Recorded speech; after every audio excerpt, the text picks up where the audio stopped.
You've probably heard of it, the bride price. In some cultures, it's this deeply honored tradition, a way to bring families together. But in others, well, it's seen as a transaction that really devalues women. So how can one single tradition be seen as both a huge honor and a major offense? That's exactly what we're going to dig into. And this really is the million-dollar question, isn't it? Is paying a bride price a beautiful gesture of respect and commitment, or is it an outdated practice that basically treats a woman like property to be bought and sold? That's the core tension we're going to unpack right now. Okay, so before we dive into all the controversy, let's make sure we're on the same page. We need to be crystal clear on what the term bride price actually means. So let's start with the basics. At its heart, the bride price is a formal offering that the groom's family makes to the bride's family. And it's not just some casual gift. It's often a really foundational step in making a marriage official, and it's absolutely packed with symbolic meaning. But that meaning has shifted and changed over thousands of years, starting in some of the most ancient texts we have.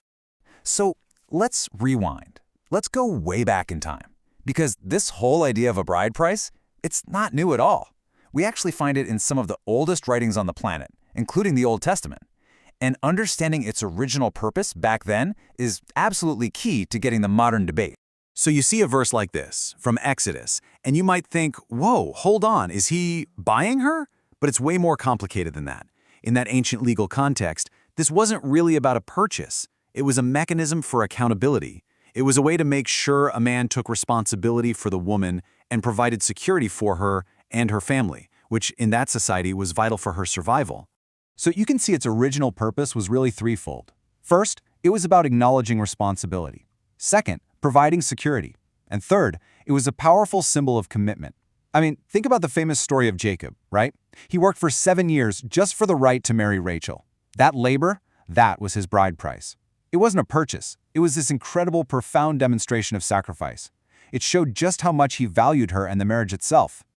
But the story doesn't stop there, because as we move from the Old Testament into the New, there is a massive shift in focus. The whole conversation starts to move away from cultural and economic stuff, and instead it zooms right in on the spiritual heart of marriage. And this verse from Ephesians just nails that shift perfectly. Suddenly, the model for a husband isn't someone who pays a price, it's someone who loves his wife with a sacrificial, self-giving love. The new gold standard becomes Christ's relationship with the church. We're talking about total self-giving here, not a financial transaction. So the big takeaway from this theological pivot is this. While the Bible records the custom of bride price, it talks about it happening, it never commands it as some universal rule for all believers. It's presented as a cultural practice, a product of its time, not as a timeless spiritual law. And all of that complex history brings us right back to today, and to that central question. How should we look at bride price now? This leads us straight into two very different, competing modern views. Okay, so on one side, people point to a real psychological risk. The argument is that when a man pays a huge amount of money, he might, even subconsciously, start to feel a sense of ownership or entitlement. And that can create a really dangerous power imbalance in the marriage. But on the other side, the cultural intent is the exact opposite. It's meant to be this profound sign of respect, a way to honor the bride's family, and to show just how serious you are about the commitment you're making. This conflict brings up a really important question. When a marriage turns toxic or abusive, is a cultural tradition like bride price really the root cause? Or are we maybe missing the bigger picture? Well, if you dig deeper, the evidence suggests the real culprits are things that go way beyond any single tradition. We're talking about stuff like emotional immaturity, twisted views of authority, a person's own history with violence, and just their individual character. You know, a respectful man is going to be respectful whether he paid a bride price or not.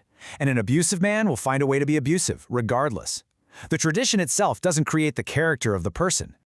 So let's try to put all these pieces together. We've got the ancient history, we've got the big theological shift, and we have this very real modern debate. So how can we re-examine this tradition in a way that actually makes sense of it all? This passage from 1 Corinthians, for me, this is the final crucial piece of the puzzle. It gives us the ultimate biblical standard for marriage, and it's a standard of radical mutuality. This idea completely dismantles any notion of ownership. The husband doesn't own the wife doesn't own the husband. They belong to each other in a shared, sacred covenant. So, what's the final takeaway here? It's that the tradition of bride price isn't inherently good or bad. It's basically a tool, and like any tool, it can be used to build something beautiful or to break things apart. When it's filtered through a lens of mutual respect and honor, it can actually strengthen the bonds between families. But when it's used by someone who's looking for control, it can become a justification for ownership. The tradition itself doesn't corrupt people. It just reveals the heart of the person practicing it. So this leaves all of us with a final question to think about, and it goes way beyond just this one topic. Whether we're talking about bride price or any other cultural practice, the real challenge is this. In our own lives, in our own relationships, how do we honor our traditions in a way that actually upholds, rather than compromises, our deepest values of love, respect, and mutuality?